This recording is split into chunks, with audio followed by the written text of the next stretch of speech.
Haha. Hello. Hello. Hope we're all okay. So today we're going to talk about lower back pain. I'm Ollie. This is Stuart. So we started at one sort of a year or two ago. Previous to that, obviously we worked together for 7-8 years. Yeah. I think now. So yeah, we've got a good relationship and working and stuff like that. And we moved here to Swan Valley about 2 years ago. And yeah, I'm trying to build that one up since then. So we've brought other people on board who you'll hear from later. Obviously you don't know who any of them are, obviously. But yeah, so today we're going to talk about lower back pain. So what to expect from today? We'll try and find out what you already know about backs and lower backs and kind of pain itself. We're going to talk about why your back may or may not hurt and what sort of things can affect it and what sort of factors.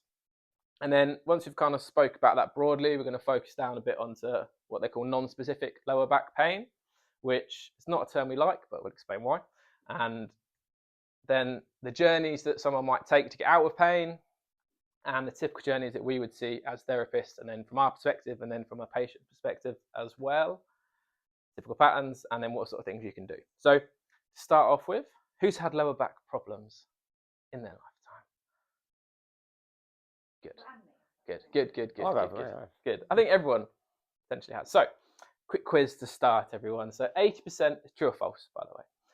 80% or more of people will experience lower back pain in their lifetimes. True? Yeah. Unfortunately so. For you? Less so for us, I guess, but unfortunately so for you. Yeah, it's the most common kind of injury we probably see here in the clinic. 100%, yeah. And it accounts for a lot of like sickness and time off and things like this as well. So it has a big impact on lots of people and lots of companies and things like that. So if your back is hurting, you should stay in bed and avoid all exercise. Yeah, correct. And we'll explain why later, don't worry. Extreme pain means that there is an extreme amount of damage. Ooh. So if it's really painful, it means there's loads of damage. False, yeah, correct. Again, there is obviously a link between the two, but pain is a very unique experience. And again, something we'll kind of circle back to a bit later on. Back pain is a life sentence. So it's something you have forever. False, yeah, correct. Again, we'll come around to that. So you have back pain due to poor posture. Oh, controversial word, false. Yeah. Oh, indeed. Cool. So, over to you, Stu. Right. So, in terms of pain, then obviously we talk about pain as an experience. So, what do you think pain is? Like, let's just put it out there. What do you think it is?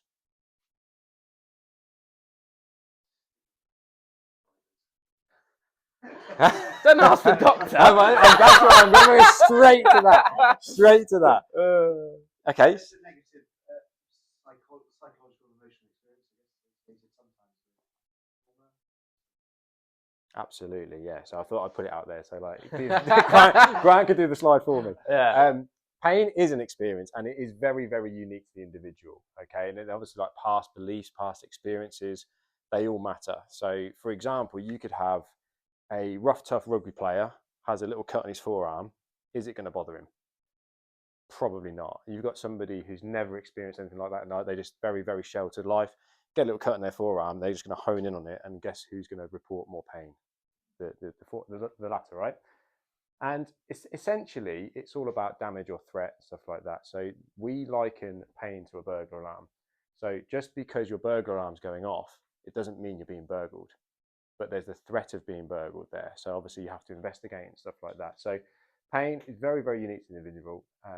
It can be the result of damage and stimulation of what we call like nociceptive fibers in the body, which is your pain receptors that report back and forth.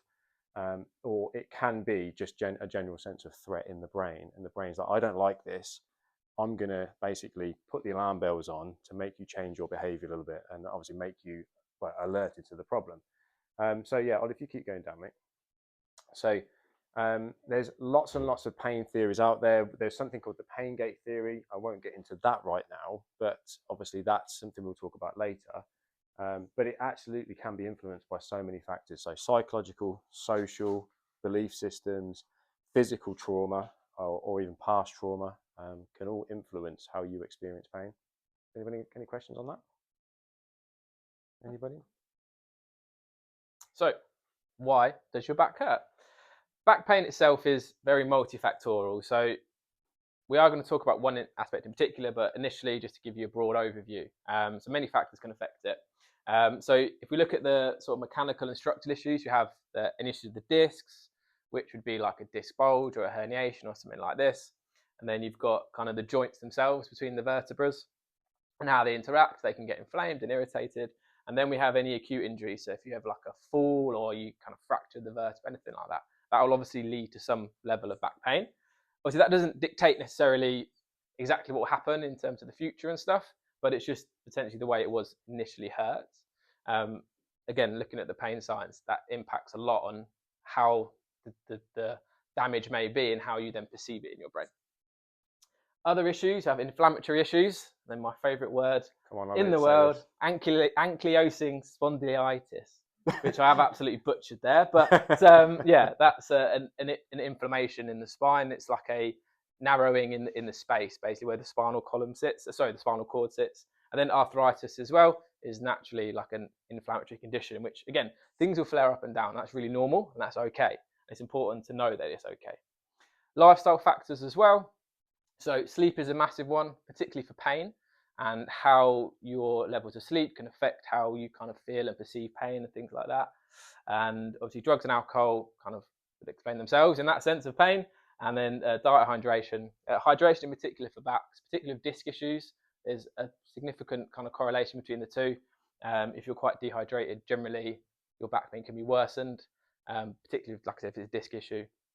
You know, we're sort of 70% water, and the discs are kind of 90-95% water, so that has a big direct impact on those. When I was in America, there was I remember when I was in Indianapolis, there was a big study done about people who were dehydrated, like chronically dehydrated, versus people who were like regularly hydrated and stuff like that.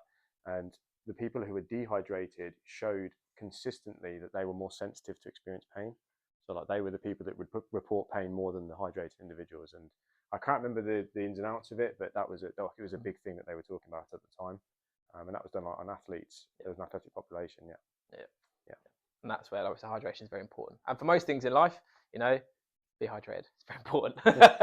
Other medical conditions like osteoporosis and fibromyalgia, obviously again, conditions that will absolutely impact your back and how you perceive the pain and things like that. And obviously infections and tumours and other nasty things as well.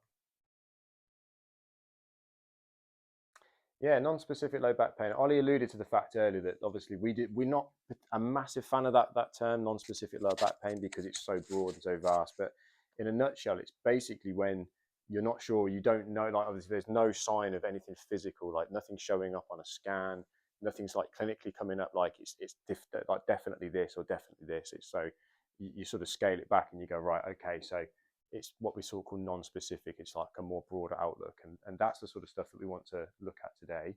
So it usually arises from an innocuous incident or build up over time. So what we call an insidious onset. So the patient's like, I'm not really sure what I've done. It just sort of came out of the blue a little bit, and it's not gone away, or it's not appears to not be going away, or it's occurring episodically. And you look at stuff like an innocuous incident. The amount of times I've had a patient say to me, oh, all I was doing was bending over the sink to spit my toothpaste out, and I just started to experience back pain. Or I think it occurred when I bent down to pick a pencil up one day. And obviously in their head, they think that one incident was the sort of the incident. But actually, is that enough? Is just bending down, is that enough to cause a lot of damage? Or is that incident, is it sort of a build-up over time, and that one incident was the straw that broke the camel's back? And this is what we're talking about with like non-specific lower back pain, when we're like, right, okay, it's a more of a broader outlook here. And like we said, it's episodical, it progressively gets worse. And these are the types of people that sort of, by the time we see them, it's probably been months, because they've been putting up with it and shutting up with it sort of thing for a long time. So, for example, how long have you had your back pain? And can you put it down to a specific incident? Okay, and it just sort of came on, and it's just not, it sort of lingered ever since. Yeah, it just gets worse. Okay. and then I've released the pain. Okay. So yeah. So without going into it, you would probably fall under that without obviously having a look at you and everything. But yeah, we would probably say obviously there's non-specific low back pain at this point in time. That's a very quick snapshot of you. But again, like, yeah, you fit the bill for that. And these type of back things, they always need a tailored, specific approach, like a very individualized approach. That's why an assessment session is so important. So we can actually look at you, hear your story, get to the bottom of it, do some tests and stuff like that. And obviously then we make a very individualized program for you and talk about sort of like educate you on like what pain is. Going back earlier, it's a very individual thing, how it makes you behave, your belief of what's going on versus what is actually going on.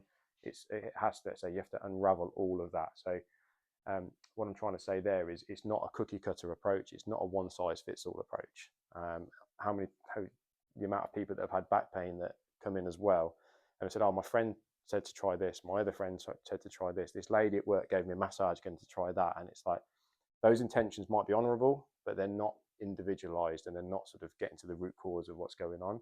And the only way we can do that is to basically look at you as an individual, do an individual assessment, take your story and look at the bigger picture behind that. And then just sort of try and influence change from there, try and shift the needle a little bit. But yeah, like I say, I think I've covered everything there. But the big takeaway from this, and for someone like you, is, as I say, that it's not a life sentence. There is a way out for you. We've just got to find it. Okay? So we're going to look now at kind of the general journey we see with someone who has a bad back. And from our perspective on the clinician journey, it's broken down into 4 kind of key phases here. So we have the first phase, which is what we call subconscious protection.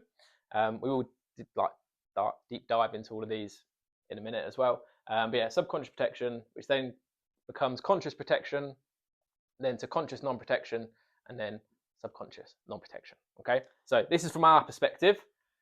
For you as a patient and as a person, we've kind of broken it down to these sort of 4 categories again here. So in that first phase, generally people have quite slow, unrelaxed, and very guarded movement. I know it was noted, Ryan, when you sat down, it was very like that. Very and that's apparent, exactly what we're talking about. Yeah, it's slow, it's unrelaxed, and it's guarded.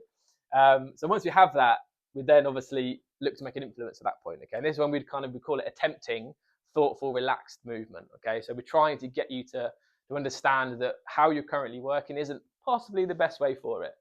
So we attempt it at the first phase, and the second phase then is when we start to achieve that thoughtful, relaxed movement. So that's when things are a bit more kind of relaxed and you're not quite as stiff as you were.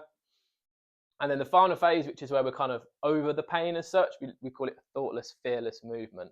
And that's where you're just moving around doing stuff. You're not thinking about it. You don't wake up thinking about it. It's just not really present in your mind anymore. And that's really important. We kind of liken to it. You almost want to forget that you've got a back in the same way that, assuming your elbow doesn't hurt, you don't think about your elbow every day.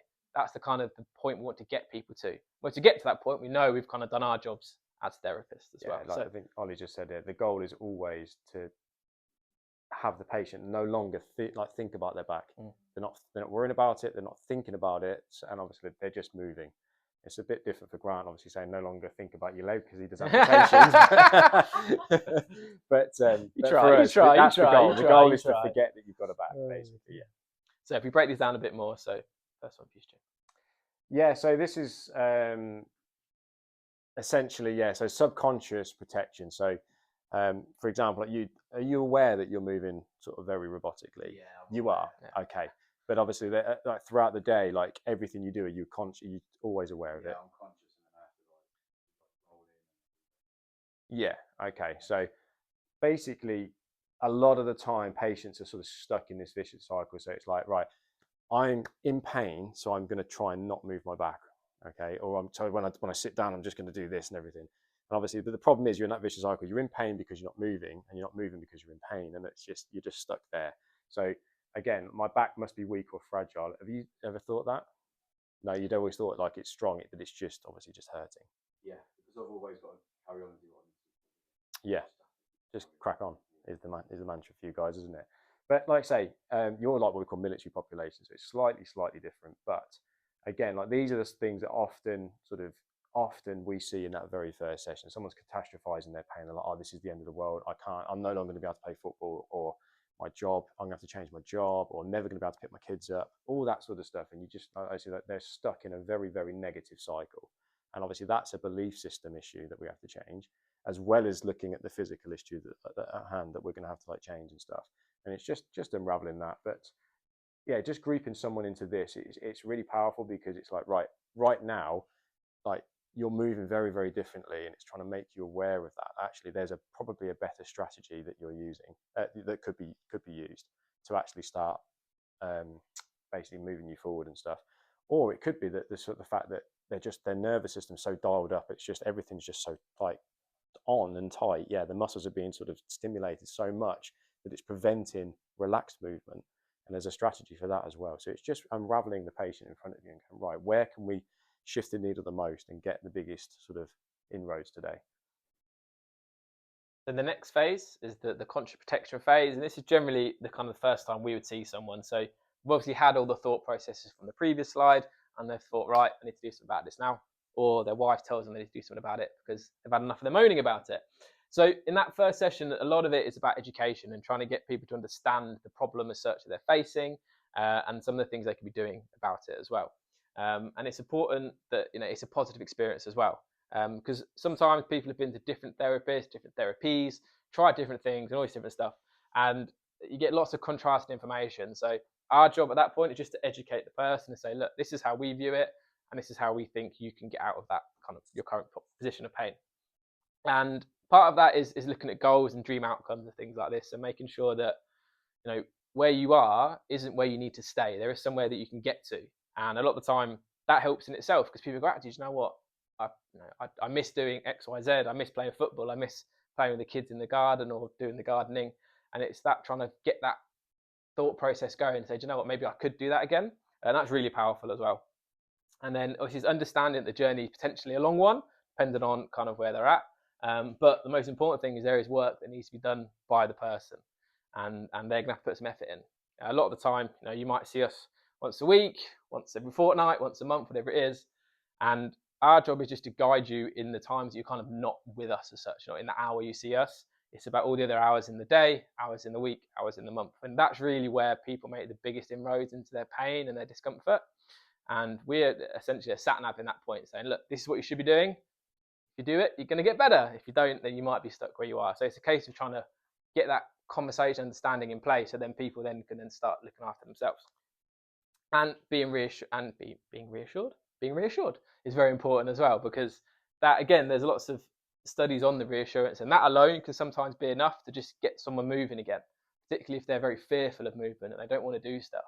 There's quite a few times I've seen people who are just petrified of bending, and we give them an exercise where they're just learning to relax their back, and it's like this light bulb moment where they're like, oh, that didn't hurt, that's incredible, or it hurt a little bit, but that's okay as well. It doesn't have to be all about pain and being pain-free. There is a little bit is okay sometimes as well, providing that we know what's going on there.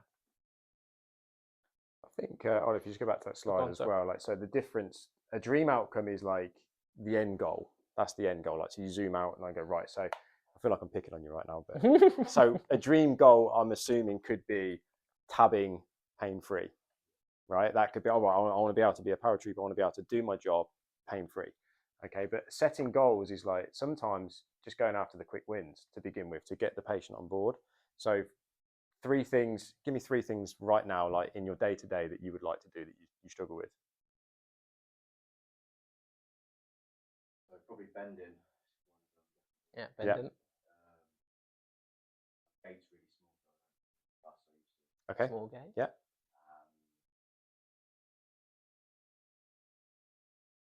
Probably the way I try and resolve everything. Yeah. Avoidance. Okay, so there's 3 things that we could basically make inroads on straight away. Because obviously the most 3 with non-specific lower back pain that me and Ollie probably hear is, I would like to be able to put my socks on, stand or sit down pain-free, and maybe lift something, lift something off the floor. So obviously there's 3, but obviously that's your individual 3, right? So okay, let's get to work on those things straight away, because if we get those things sorted, they are pretty surely going to actually be working towards your dream outcome anyway. But let's make your day-to-day good, and then we can work on the dream as the process. Does that make sense? Yeah. So, go on then. So conscious non-protection. So it's okay. So basically that's where the quick wins come in. So people start thinking, you know what, then possibly there is a way out of this. And obviously they stop catastrophizing and everything. So my back isn't going to be like this permanently. There's light at the end of the tunnel. So taking back control. So actually I can actually do things now to actually really on a day-to-day basis. So if I listen to my therapist and do what I'm being asked, I can actually take back control. And obviously learning to move again, but using some very conscious strategies. So the patient comes in, they've had all these months of, or this build-up of this low back pain, and they're unconsciously doing things that are actually preventing them from getting better. The first session, we make you aware of the problem and actually educate you on it. And now it's right, okay, now we're going to consciously, and you're going to actually use some strategies throughout the day that actually start making inroads. And obviously, basically sitting in a chair in a relaxed manner, or actually consciously trying to relax your back to sit down. It sounds silly, but those things, they make a profound difference over time. Or just being able to walk a mile or tab whatever confidently and stuff. So walking a mile without low back pain is going to be a big deal for you, because it's like, actually then I can now walk a mile without a Bergen on, but I can do it. So maybe there's actually light in, so maybe that if I keep doing what I'm doing, I can walk 2 miles, then I can walk half a mile with X amount on my back and stuff like that. But the most important thing for the brain is to take in these new positive experiences that aren't a threat, or reduce the threat level in the brain, which dial down the nervous system, which dials down muscle tone, which allows you to bend in a relaxed manner maybe. Yeah, so it's obviously working on the body, the brain, and your belief system consciously all at the same time. Yeah, and that could just be something so simple as doing a breathing drill where you focus on the exhale in a certain position, which allows you to relax into that position. So when you stand up, those muscles are a little bit more relaxed and have had a break. So we always say, like, I don't know, Grant, you must hold your fist up for me, make a fist. Sorry, you got a drink. And then just really then try and like rev a motorbike and just hold that there for 5 minutes, right? And really, really clench that fist. After 5 minutes, how do you think your forearm's going to feel? It's going to be tired, because those muscles, there's a lot of energy demand being placed on those muscles. Yeah. And obviously all that kind of stuff, yeah, there's a buildup of fatigue. And now imagine your back doing that all day, every day, which is probably what it's doing. And that's because everything's sort of like dialed on trying to keep you sat and prevent you from moving. Eventually, by the end of the day, those muscles are going to be really, really fatigued. The muscles that are working are the ones that actually prevent you from bending. So actually, if we can just give them a break for 5 minutes, let them have some downtime, let the nervous system just think about other stuff. When you actually get up and start moving around again, you'll probably move a little bit more naturally, and that feeds into more positive movement. And movement is medicine, as we all know. So that's a simple strategy right there. So, and again, it's like we give our patients permission to try things, and obviously go, right, just have a try, have an experiment, but don't panic if it hurts or something like that. But just try it anyway.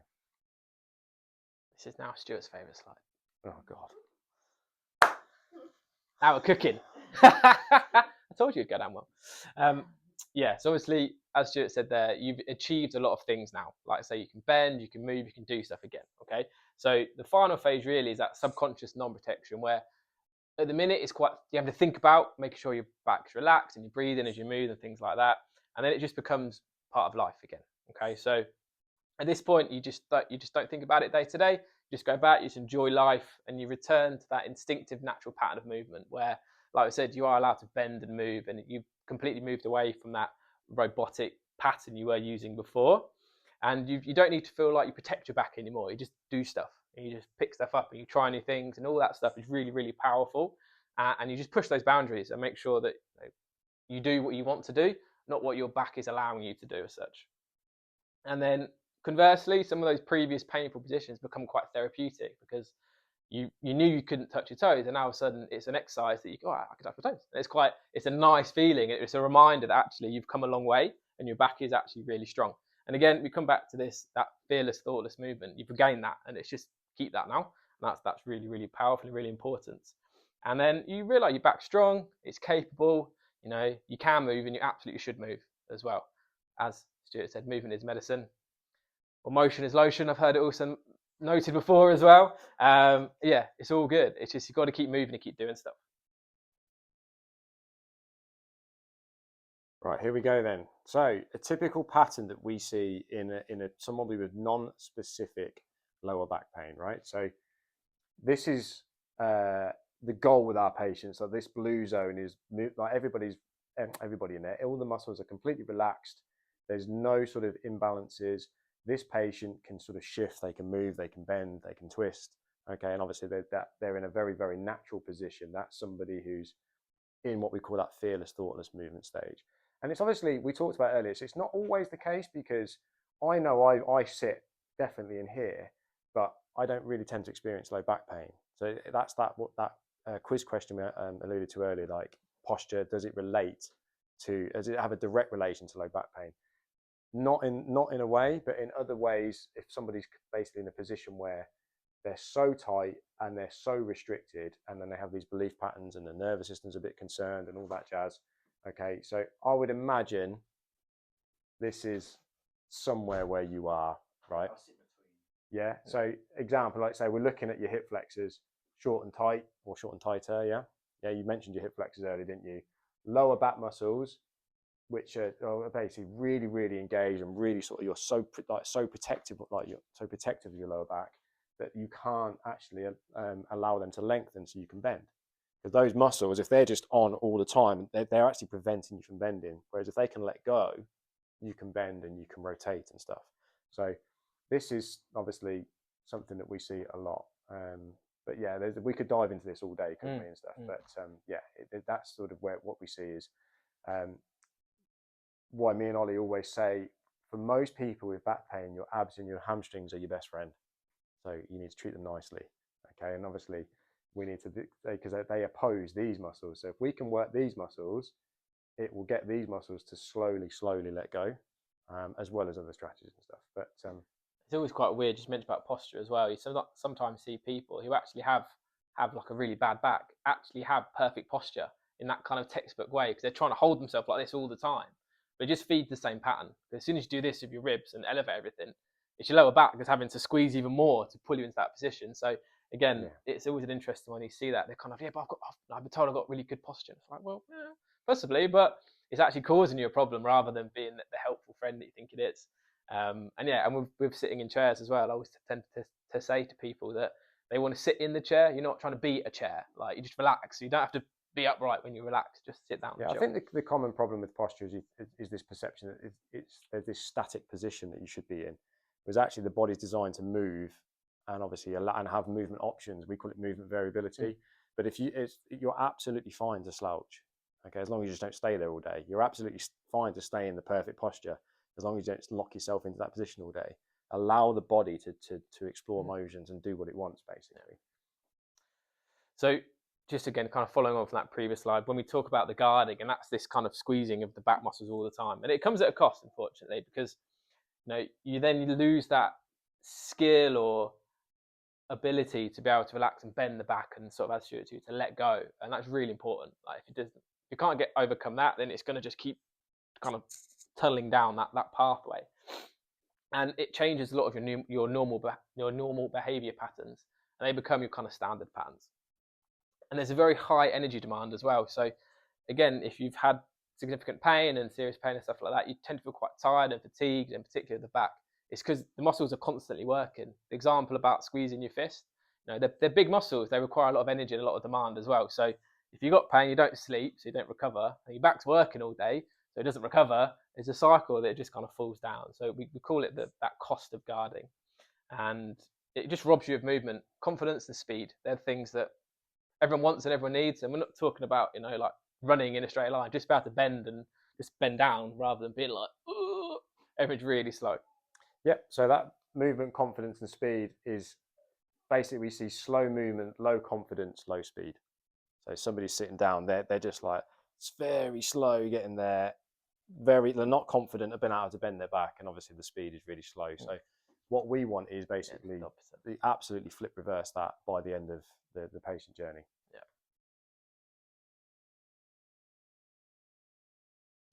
So obviously these are strategies, and restoring the strategies and restoring the belief system. So if somebody's lower back can't let go and it's completely on all the time, maybe what we're doing that first session is just get them to lie in a position that encourages the lower back to relax. Nice safe position, so like basically not like knees up, feet up on a chair, say, and the patient's on their back, so their back should be able to relax to the floor. And that's a really good case in point, because when that patient's on the floor, 99 times out of 100, I can get my hand under their back, because the back muscles can't let go for the back to sink into the floor. And then we just do a 5-minute breathing drill where we just get them to completely relax, work a little bit on the abs, which oppose the lower back muscles, and get them to relax. At the end of those 5 minutes, I can't get my hand under that patient's back anymore because the back's relaxed. And usually when the patient stands up, they go, "Well, that feels a bit better." And I say, "Right, just do me a favor, sit on that chair and try and touch your toes." And all of a sudden, they might not be able to touch the toes, but they're significantly improved. And they're like, "Oh, that didn't hurt." And you're like, "There you go." And all we've worked on there is a bit of what we call pelvic position, and just dialing down that nervous system and dialing down the threat within that body and within the brain. And all of a sudden, good things have happened. And you can send the patient away with that, and that they've had a positive experience. You've influenced their belief systems, and now all of a sudden, like things, the wheels are starting to turn, and they're on that road to recovery. Because I think the key is, how many times have you heard over the years that I've got a bad back, I need to work on my core? Yeah, has anybody? I must have a weak core.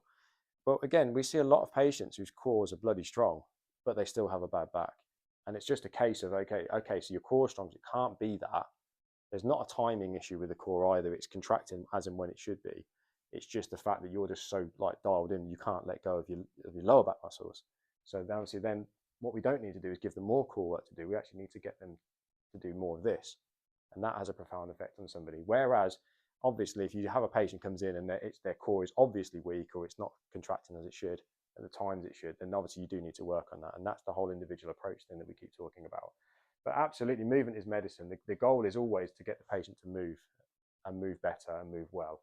Okay, so the key things here, like obviously these initial steps, is can we get the patient to relax? Can we get them to move a little bit more in a positive manner? Okay, and then obviously that naturally restores some options to them. So you're making inroads already.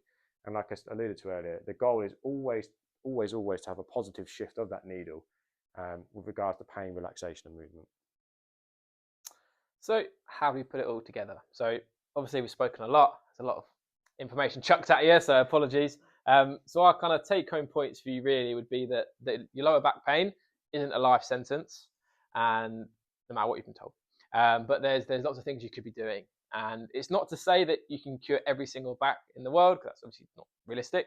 But I think it's fair to say that you can make a significant improvement in most people, particularly with an individualized approach. You know, there's lots of things online, and they're very much this kind of cookie cutter approach. And, you know, sometimes it's going to be right, sometimes it's not. But that's more dependent on the person doing it rather than the actual what they're doing. And that's where it has to be very individualized to that person. And while we put a massive emphasis on the first session to assess the person and work out kind of where they're at and where they want to be. Pain is all in your brain, but you're not completely crazy, so don't worry. But it's a personal experience. So just because two people have got back pain, they might have the same thing and experience differently. They might have completely opposite issues, but experience the complete opposite. It's just how it is. You know, pain is an experience, and that's okay. You know, don't necessarily be afraid of pain as such. And it's a very complex problem, back pain, and it does sometimes require a complex solution. It does sometimes require a very simple solution. It just depends on the person and kind of what they're presenting with. And then you can regain control and get your confidence and get relief as well. All those things are completely possible and plausible, but you might have to concede there's some things you might need to change or things you need to do to allow that to happen. And it might be short-term things we can change. You know, part of our job is trying to explain to someone that, you know, for example, you know, if they run every day, but they're their back is, you know, awful, we might have to just pause that for a minute or reduce it or change something about that. But it's not to say that they're never going to run again. It's just that actually short term, you might have to change a couple of things to allow you to then rebuild up to the point where you want to be. And that's where it comes back to what Stuart mentioned about trying to set the goals and looking at the dream outcome and making sure it's a combined approach. It's not us saying like, you must do this, you must do this. It's a joint effort, because, you know, everyone's lives are different, everyone's responsibilities are different in terms of what they do. So it has to be tailored to the person. So as much as that's exercises, it's also how you do them, where you do them, what point of the day, what are you doing, all those types of things. We're trying to fit everything in. because everyone has stuff to do. Everyone has got loads of things at any one time, and not many people have loads and loads of time they can fill with exercises. Some people do, obviously, if they're athletes and that's what they do for a living. It's a very different scenario. But for most kind of normal people, it's a case of trying to find the opportunities for them. So a lot of the stuff we do with exercises, it's like, okay, how many times a day do you make a cup of tea? It might be 3 or 4, whatever. And say, well, that's opportunities there where you're kind of stood probably doing not much. So could you do 10 reps of an exercise?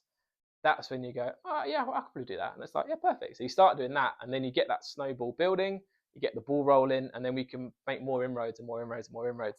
But you got to find those little bits first. And that's where a lot of the time people find that exercises don't work for them because it's the fact that they just can't do them, or they've been given 14 exercises, which is completely unrealistic. We probably give people 1, 2, maximum of 3, depending on their scenarios, to do at any given time. And obviously that can grow and change and whatnot. But initially it's like, just do this one thing. And I'm like, oh, that's it. And it's like, that's it. Just do that. Okay. And it's like that then immediately gets, the patient on board, and they're quite happy to do that because they're not having to give up too much, but they're going to start to feel better. And then the last thing for us, our goal really is to get you back to that thoughtless, fearless movement and make you forget about your back completely.